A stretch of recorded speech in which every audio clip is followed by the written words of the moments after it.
Angelisis, Rebirth. Copyright 2025 by Ricardo Alanis. All rights reserved. No part of this publication may be reproduced, distributed, or transmitted in any form or by any means, including photocopying, recording, or other electronic or mechanical methods, without the prior written permission of the publisher, except as permitted by U.S. copyright law.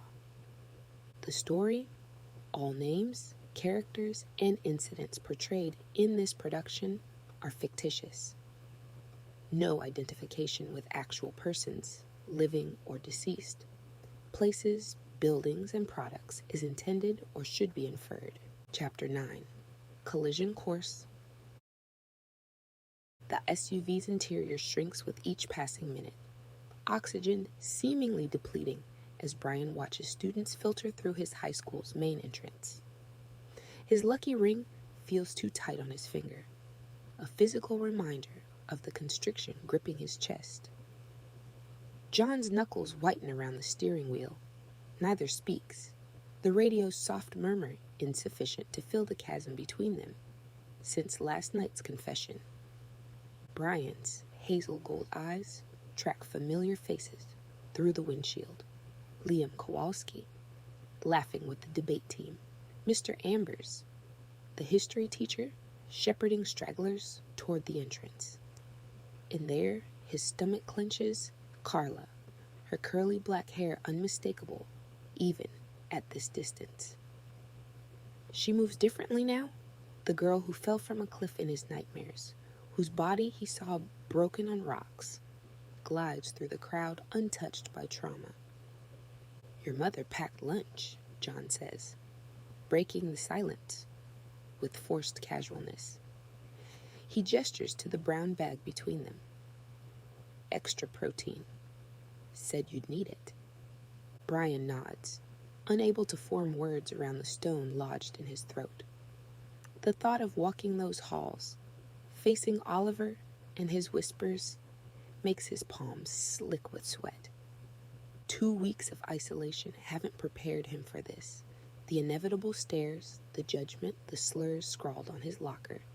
His independent nature rebels against running away. Yet here he sits, frozen in his father's SUV like a child afraid of shadows. John clears his throat. His posture shifts, military straight spine softening almost imperceptibly. Listen, he begins, voice gruff with emotion he rarely displays.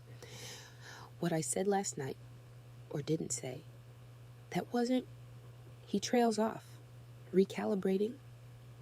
Being different doesn't make you less of a Horlin. The words land like unexpected rain after drought. Brian turns, studying his father's profile for signs of insincerity, finding none.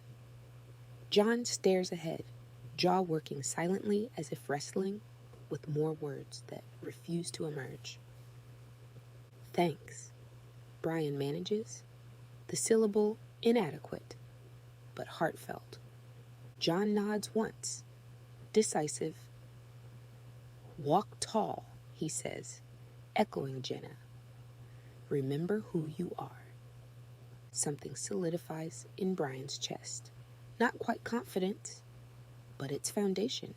The craftsman in him recognizes this moment as a turning point, a problem with a solution if he can find the right approach. He reaches for his backpack, fingers brushing the lunch his mother packed. The gesture suddenly significant beyond its mundane appearance. I will, he promises, opening the door to morning air thick with approaching rain. The walk from parking lot to entrance stretches longer than memory suggests. Each step draws more eyes, more whispers behind cupped hands. Brian forces his shoulders back, chin level, focusing on placing one foot before the other with deliberate purpose.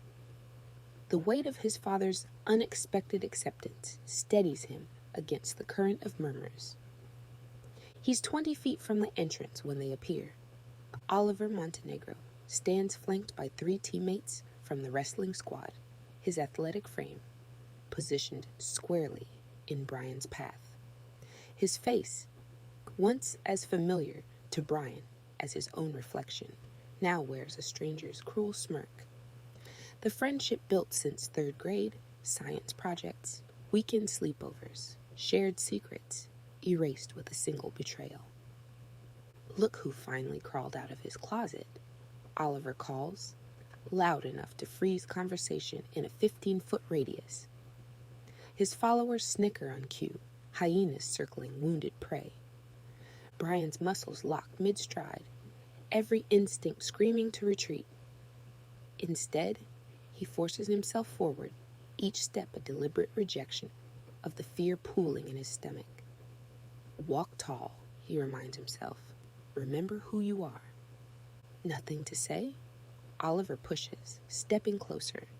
His breath smells of mint gum, the same brand he's chewed since middle school.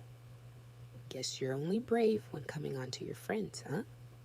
The accusation lands like a physical blow. I never. Brian starts, the denial dying as Oliver's eyes narrow in triumph at getting a response. Sure acted like it, Oliver continues, voice pitched to Carrie. All those camping trips, all those sleepovers, makes a guy wonder what you were really looking at in the locker room. Students gather like moths to flame, forming a loose circle around the confrontation. Brian spots Carla at the periphery, her expression neither supportive nor hostile, just watchingly intently, head tilted slightly as if observing a mildly interesting experiment. Move, Brian says, surprised by the steadiness in his voice. Despite the tremor in his hands, Oliver steps closer, invading Brian's space with practiced intimidation. Or what? His forearm, corded with wrestler's muscle, rises to shove Brian's shoulder. What are you gonna do? Fa. The rest disappears beneath the roar that fills Brian's ears. Months of buried anger at his sister's unexplained absence, at Carla's impossible survival and subsequent strangeness, at the creatures his parents deny exist, crystallize into this moment. His body moves before conscious thought, ducking the shove with fluid precision he didn't know he possessed. Oliver stumbles forward, balance compromised by the force of his aborted push. Brian's fist connects with his solar plexus, not a wild swing, but a targeted strike that drives the air from Oliver's lungs in an audible whoosh as Oliver doubles over. Brian's knee rises to meet his face with a sickening crunch. The fight erupts in earnest. One of Oliver's friends grabs Brian from behind, arms locked around his chest. Brian drives his heel down on the boy's instep, simultaneously throwing his head back to connect with the boy's nose. The grip loosens enough for Brian to twist free, driving his elbow into the solar plexus of a second attacker. Time contracts around him, each movement flowing into the next with eerie familiarity, as if his body remembers lessons his mind never learned. The third boy rushes him, receiving a palm strike to the chin that snaps his head back and drops him to the pavement like a puppet with cut strings. Oliver recovers, face contorted with rage and disbelief. Blood streams from his nose, staining his varsity jacket with crimson droplets. He charges, wrestling training evident in his lowered center of gravity. Brian sidesteps, using Oliver's momentum to slam him face first into the brick wall beside the entrance. Oliver slides to the ground, dazed. Brian stands over him, chest heaving, knuckles split and throbbing. The circle of students has widened, their expressions transformed from eager anticipation to shocked disbelief. No one moves to help the fallen boys. No one speaks. The rush of victory Brian expected doesn't materialize. Instead, a hollow emptiness expands within his chest as he stares at Oliver's bloodied face. This boy who shared childhood secrets, who knew Brian before either understood the complexities awaiting them, reduced to a groaning heap on concrete. Mr. Horlin! The assistant principal's voice cuts through the silence, high and strained with authority. Hands grasp Brian's shoulders, pulling him back from Oliver's prone form. That's quite enough. Brian offers no resistance as he's dragged toward the administrative offices. Rain begins to fall, fat droplets splattering against the pavement, washing thin rivulets of blood toward storm drains.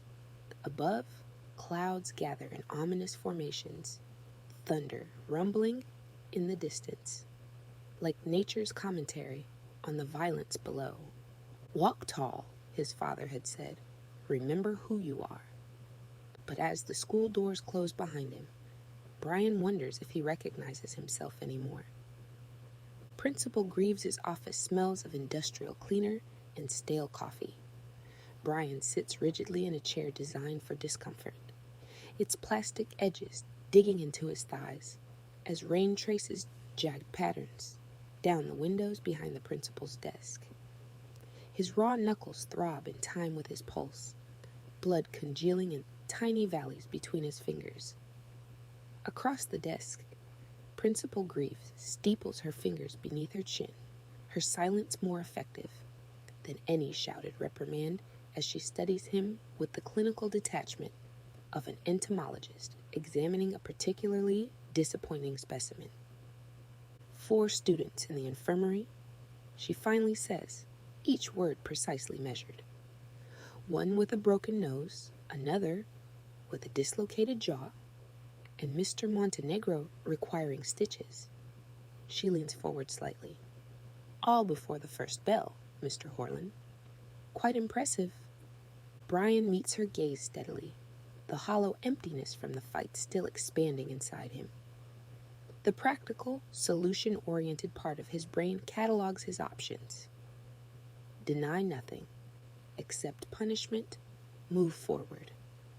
The craftsman in him recognizes when a situation requires straightforward handling.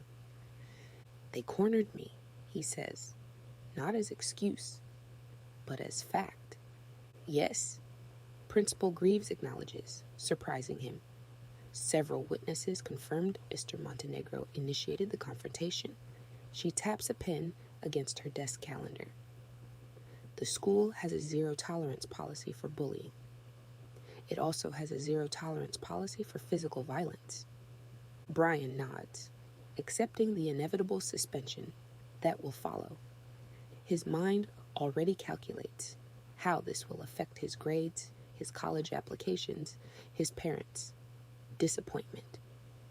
Another problem to solve, another situation to endure. Under normal circumstances, I would suspend all parties involved. Principal Greaves continues. She removes her glasses, polishing them methodically with a microfiber cloth. However, given the nature of Mr. Montenegro's provocations and your unusual circumstances, I'm willing to offer an alternative. Brian's eyebrows lift slightly, the only outward sign of his surprise. Alternative? We have a transfer student starting today. She replaces her glasses with practiced precision. He could benefit from a guide familiar with our school, someone to help him navigate both the physical campus and its social landscape. The unspoken message hangs between them. Keep yourself occupied with this responsibility, stay out of trouble, and we'll overlook today's violence.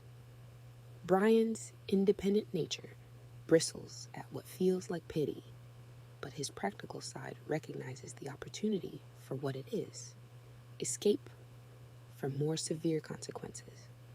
Instead of suspension, Principal Greaves elaborates. You'll serve as peer mentor to our new student for the next month. Same classes, same lunch period, available to answer questions and provide guidance. She leans back, chair creaking slightly. Do we have an understanding? Before Brian can respond, 3 sharp knocks sound against the door. Principal Greaves straightens, her demeanor shifting subtly. Perfect timing. Come in, she calls. The door swings open to reveal a slender young man with casual, almost calculated nonchalance in his posture. His dark hair falls in artful waves, styled in that deliberate way that suggests effort disguised as effortlessness. He wears simple jeans and a faded band t-shirt beneath an open button-down, the uniform of someone trying very hard to appear ordinary. You wanted to see me, Principal Greaves? His voice carries an easy confidence, though his eyes dart quickly around the room, cataloging exits and occupants with a vigilance that contradicts his relaxed tone. Mr. Cross, thank you for coming. Principal Greaves gestures toward Brian. This is Brian Horlin. He'll be showing you around for the next few weeks, helping you acclimate to this school. The new student's gaze lands on Brian, brown eyes narrowing slightly, before his face rearranges into a friendly smile. Adam, he says, by way of introduction. Adam Cross. Brian. He stands, automatically extending his hand despite the dried blood on his knuckles. Adam reaches forward without hesitation. The moment their hands connect, a shock passes between them. Not the static electricity of dry weather, but something deeper, more visceral. Brian feels it travel up his arm and settle somewhere behind his sternum, a warmth that doesn't belong to him. Both boys jerk back simultaneously. Brian's eyes drop to Adam's hand, where a ring identical to his own gleams on his finger. Same band, same subtle pattern etched into the metal, except that the black and white colors were reversed. Adam follows his gaze, his own widening, as he notices Brian's ring. For a heartbeat, something like recognition flickers across his features, before disappearing behind careful neutrality. Thunder crashes outside, closer now, rattling the windows in their frames. Principal Greaves clears her throat, oblivious to the silent exchange. Your schedules have been aligned for the next month. I suggest you head to first period before you're both marked tardy. The halls have emptied, the late bell having rung during their meeting. Brian leads the way toward their first class, hyper-aware of Adam's presence. Behind him, the new student moves with a quiet grace that seems at odds with his casual appearance. Footsteps nearly silent against the linoleum. So, Adam breaks the silence. First day, and I already get a personal tour guide. Lucky me. The forced lightness in his tone doesn't match the careful calculation in his eyes. Brian recognizes the look of someone hiding something. He's seen it in his parents' expressions too often not to notice. Lucky might not be the word I'd choose, Brian responds, gesturing to his bloody knuckles. Adam's laugh comes quick and genuine, momentarily cracking his careful facade. Fair point. They approach a stairwell leading to the second floor, its entrance framed by flickering fluorescent lights that cast sickly, pulsating shadows across the steps. The maintenance issues at this high school are legendary, but something about these particular lights raises the hair on Brian's neck. Watch your step, he warns Adam. These stairs are. His foot lands on a loose board that shifts unexpectedly. Brian's balance falters, his body pitching sideways toward the railing. Time slows as he calculates the trajectory, not just a fall downstairs, but a tumble over the railing to the floor below, a drop of 15 feet onto unforgiving tile. Then Adam moves. One moment, he's 2 steps behind. The next, his fingers wrap around Brian's forearm with impossible strength, yanking him upright and away from the edge. The movement happens so quickly that Brian's mind struggles to process the sequence of events. No one moves that fast. No one. Careful, Adam says. releasing Brian's arm the instant he's stable. "You okay?" Brian stares, brain racing to rationalize what he just witnessed. "How did you?" "Good reflexes," Adam interrupts, taking the next step upward as if nothing unusual occurred. "Played a lot of sports at my old school. Comes in handy." His smile appears forced, shoulders tensing beneath his casual shirt. "So, what's the teacher like for first period? Strict? Cool? Somewhere in between?" The abrupt subject change confirms Brian's suspicion that something strange just happened, but he recognizes the deflection for what it is, a clear boundary being established. He follows Adam up the stairs, eyes fixed on the back of the boy's neck, where a faint sheen of sweat now glistens, despite the building's cool temperature. "Somewhere in between," he answers, filing away his questions for later. "Just don't mention politics unless you want a 20-minute tangent about the Roman Senate." Adam's laugh echoes in the stairwell, too loud and too relieved. "Noted."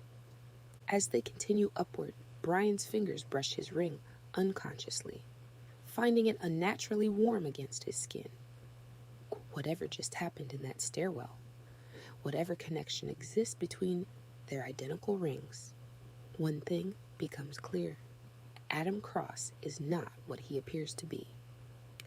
The mathematics classroom smells of dry erase markers and desperation. Brian slides into a desk near the back, Adam taking the seat beside him with casual grace. 3 rows ahead, Carla's distinctive curly black hair stands out like a beacon.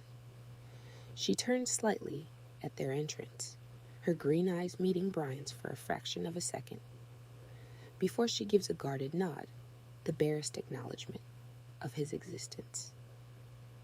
The greeting feels hollow compared to the countless inside jokes and whispered conversations they once shared, another casualty of whatever happened or didn't happen at the cliff that night. Mr. Daniels shuffles into the room, perpetually rumpled as if he slept in his clothes. His wire-rimmed glasses sit slightly askew on his nose, giving him the appearance of a disoriented owl. He drops a stack of worksheets onto his desk, with enough force to send several sheets fluttering to the floor. "Pop quiz," he announces to collective groans. "And Mr. Horlin, welcome back to the land of the living." The phrasing sends an uncomfortable chill down Brian's spine. Land of the living, as if his 2-week absence had been something more significant than school avoidance. Several students snicker, misinterpreting the comment as a reference to his fight with Oliver. "We have a new student," Mr. Daniels continues, eyes finding Adam. "Mr. Cross, is it?" Adam straightens slightly. "Yes, sir." "Well, Mr. Cross, you've chosen a nice and interesting time to join us." Mr. Daniels begins distributing worksheets, his gaze repeatedly drifting to Brian's hand, where his ring catches the fluorescent light.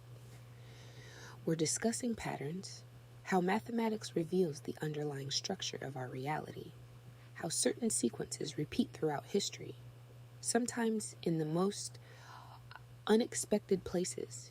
His fingers brush Brian's desk as he places the worksheet, lingering just long enough to be noticeable. "Some patterns are so precise, so perfect in their repetition, that one might almost believe they were designed rather than coincidental. Wouldn't you agree, Mr. Horlin?" Brian stares at the worksheet, unsettled by the teacher's intensity. "I guess so." Mr. Daniels' eyes flick to Adam, then back to Brian. "Indeed, the universe rarely allows for true coincidence." He taps Brian's paper with one finger. The remainder of class passes in a blur of equations and strange loaded comments from Mr. Daniels about paired variables and mirrored functions. By the bell, Brian's skin crawls with the sensation of being analyzed like an interesting specimen. "That was weird, right?"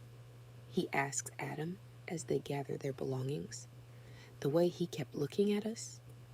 Adam's shoulders lifted in a too casual shrug.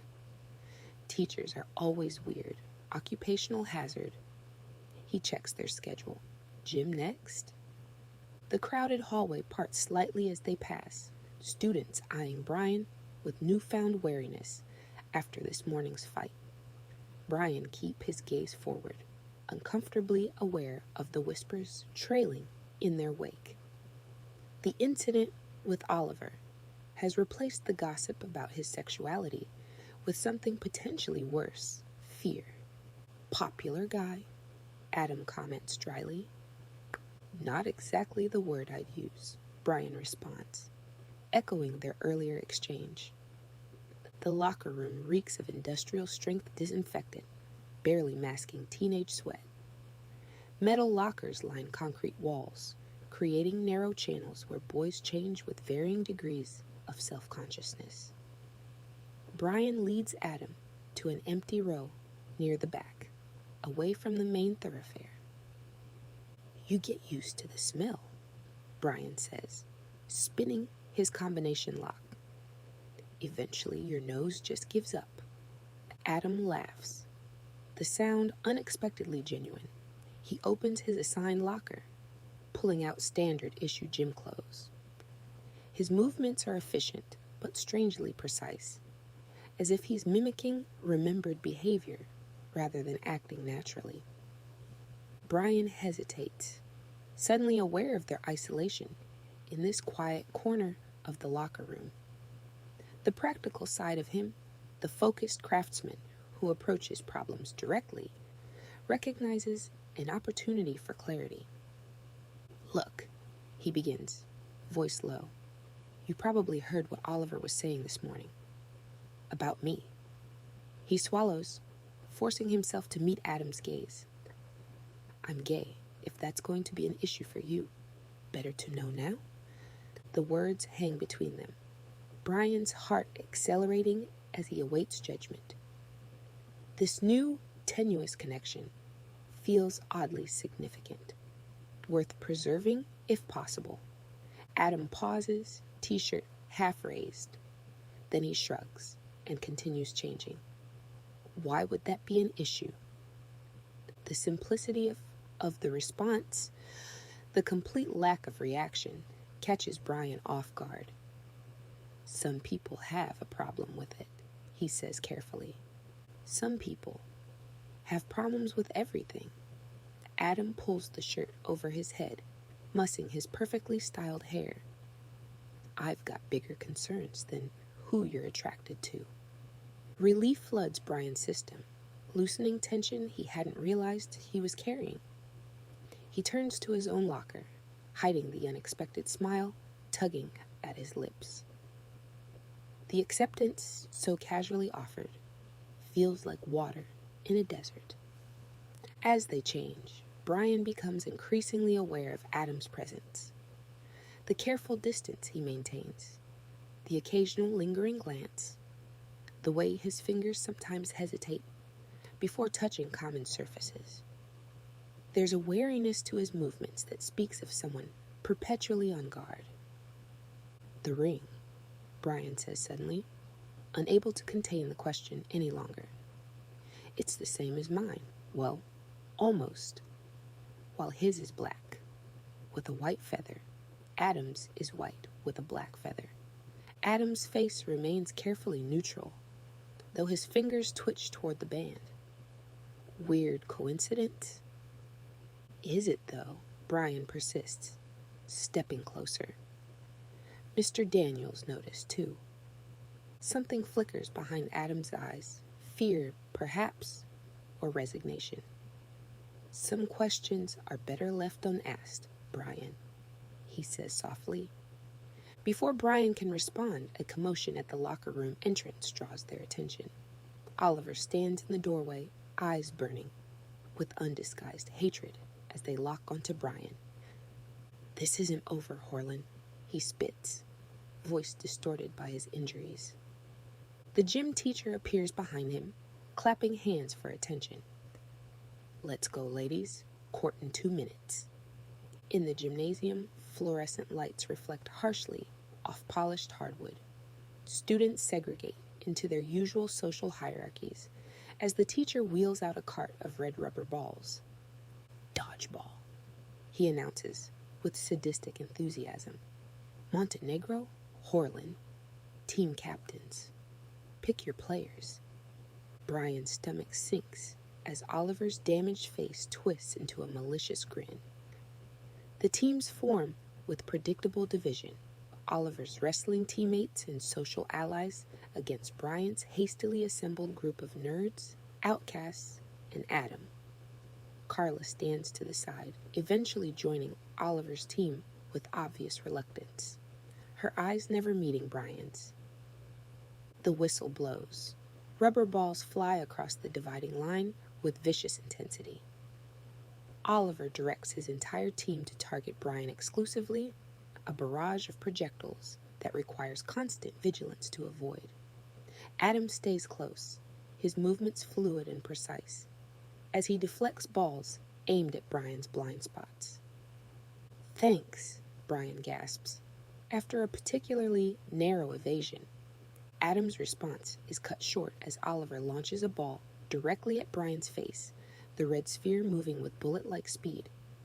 Brian's reflexes aren't fast enough. The impact will be unavoidable. Then Adam moves. One moment he's beside Brian. The next he's intercepted the ball inches from Brian's nose, his hand closing around it with impossible speed. The movement is too fast, too precise for human capability. Without hesitation, Adam pivots and returns the throw with such force that the rubber projectile blurs through the air. It strikes Oliver directly in the temple with a sickening thud. His eyes roll back as he crumples to the gymnasium floor, unconscious. Before he hits the ground, silence descends as students freeze in collective shock. The gym teacher rushes to Oliver's prone form, face contorted with concern. Someone get the nurse. Brian stares at Adam, whose expression has transformed from casual confidence to naked panic. Their eyes meet for one electric moment, Adam's wide with fear, Brian's with dawning comprehension. Then Adam bolts from the gymnasium, moving with the same unnatural speed, leaving Brian standing amid chaos as students gather around Oliver's unconscious body. Brian's feet move before his brain fully processes what he's witnessed. The gym door bangs against the wall as he bursts into the empty corridor, heart hammering against his ribs with such force it threatens to crack bone.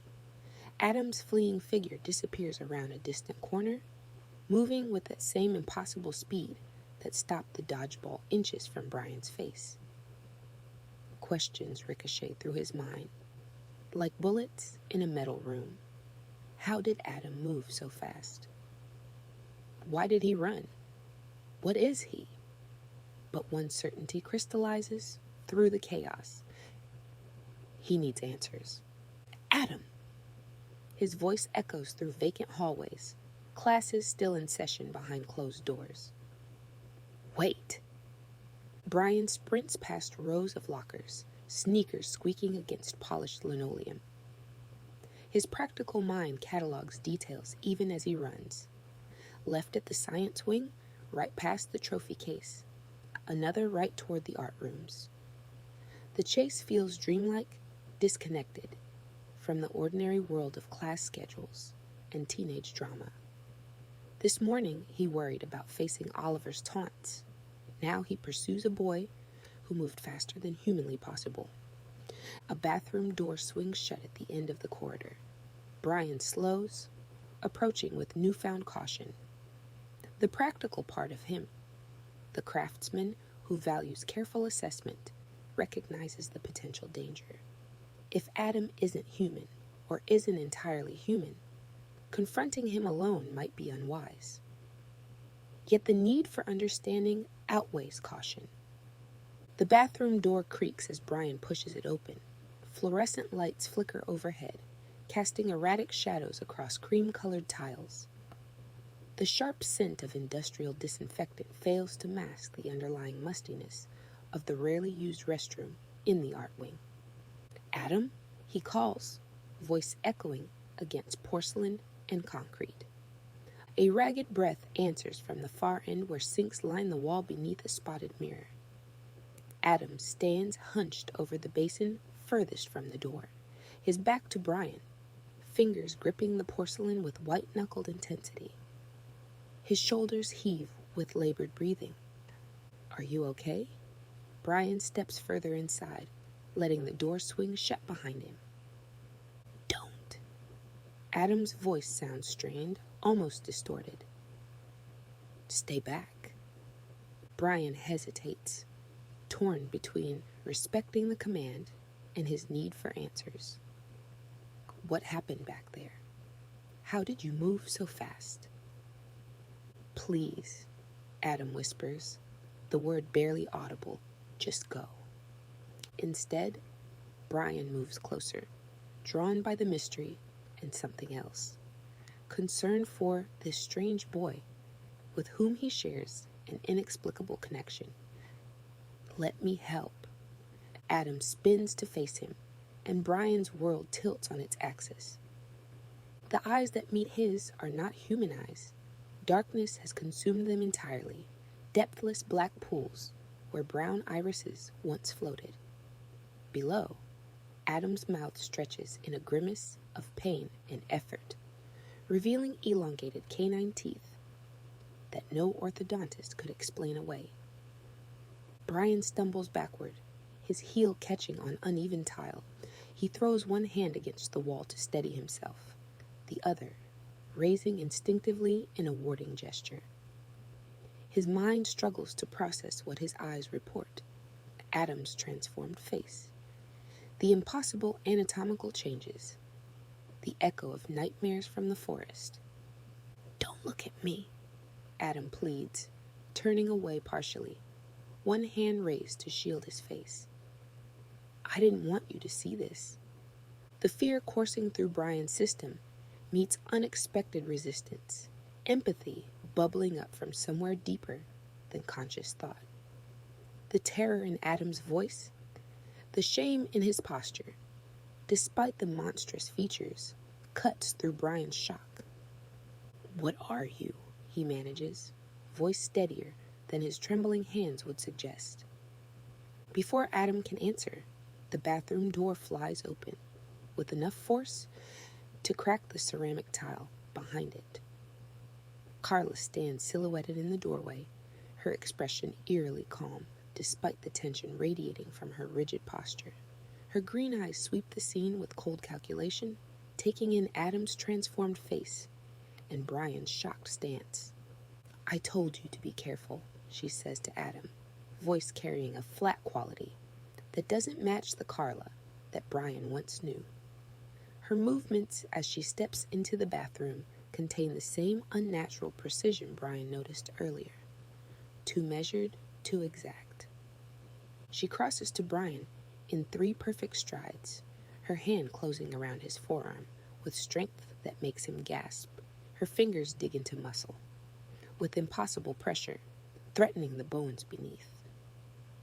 "You saw nothing," she hisses, her face inches from his. Her breath smells wrong, metallic and sweet simultaneously. "Forget what you think you saw, or you'll regret it." The threat lands with chilling certainty. This is not the Carla who shared campfire stories and midnight swims. This is something else wearing her familiar features.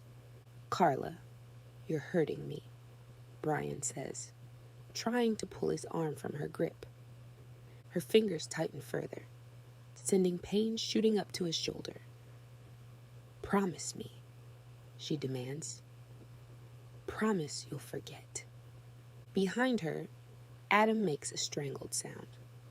Brian watches over Carla's shoulder as the darkness recedes from Adam's eyes, the elongated teeth retracting with visible force. Sweat beads on his forehead as he fights for control, his features slowly returning to human normalcy. "Let him go, Carla," Adam says, voice hoarse but stabilizing. "He won't tell anyone. Will you, Brian?" The question hangs between them, loaded with implications. Brian stares into Adam's now brown eyes, finding an unexpected plea there, not just for silence, but for understanding. "Who would believe me?" Brian responds truthfully. Carla's grip loosens marginally. She studies his face with unnerving intensity, searching for deception. Whatever she finds satisfies her enough to release his arm, leaving fingerprint bruises already blooming beneath his skin. "We need to go," she tells Adam, without looking away from Brian. "Now." Adam straightens, wiping sweat from his face with a shaking hand. He looks utterly ordinary again, just a teenager in rumpled gym clothes. But Brian has seen the truth beneath the human disguise, a truth that rewrites everything he thought he knew about reality. "I'm sorry," Adam says, as Carla takes his elbow, guiding him toward the door. "For all of it." Brian remains frozen as they pass, his back pressed against cold tile. Carla's shoulder brushes his as they exit, the contact sending an involuntary shudder through his body. There's nothing of his former girlfriend in her movements now. The bathroom door swings shut behind them with quiet finality. Brian slides down the wall until he sits on the floor, legs suddenly unable to support him. His mind races through impossible calculations. Adam's inhuman speed and features, Carla's unnatural strength, the matching rings on their fingers. Connections form between these new impossibilities and old nightmares. The bear that moved with human intelligence, Helix's transformation, the winged figure above the cliff. His parents' insistence that it was all trauma-induced hallucination crumbles beneath the weight of today's evidence. The creatures in the forest were real. Adam isn't human. And Carla came back wrong. The day passed as a blur. The final bell rings, its harsh electronic tone cutting through his daze. Gradually, sounds of student movement fill the hallways outside, lockers slamming, voices calling farewells, the percussion of hundreds of footsteps moving toward exits. Normal life continuing while Brian's understanding of reality lies shattered around him. No one notices the stunned expression he can't quite hide, the way his eyes constantly scan for threats now revealed to exist beyond the veil of ordinary perception. His lucky ring, identical to Adam's, sits heavy on his finger, a physical link to mysteries he can no longer ignore. The storm has passed, leaving behind air scrubbed clean and puddles reflecting a sky too blue to match his mood. Brian walks home alone, each step carrying him further from the person he was this morning. Whatever game is being played, whatever secrets his family has kept, one thing becomes devastatingly clear. His world has changed forever, and there's no going back to blissful ignorance.